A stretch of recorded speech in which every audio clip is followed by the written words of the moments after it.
Hello everyone. In this video I am going to share tasty recipe of chocolate biscuit kulfi. Cardamom powder 1/2 teaspoon. Dry fruits as per need. 1/2 cup of sugar. 0.4 dark fantasy biscuits.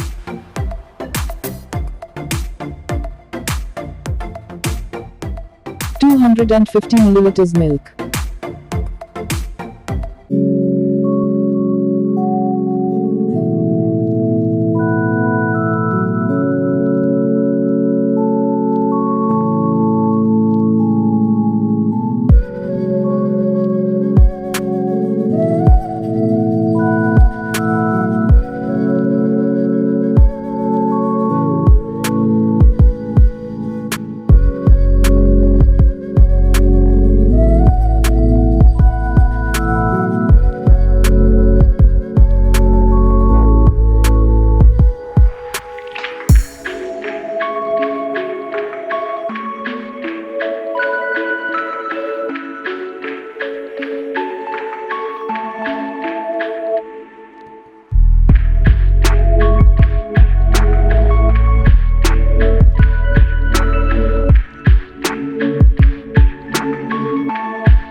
After one day take it out. Also you can pour some chocolate on it or crunched biscuits. Our kulfi is ready. For such amazing videos subscribe to our channel and don't forget to like and share this video. Thanks for watching.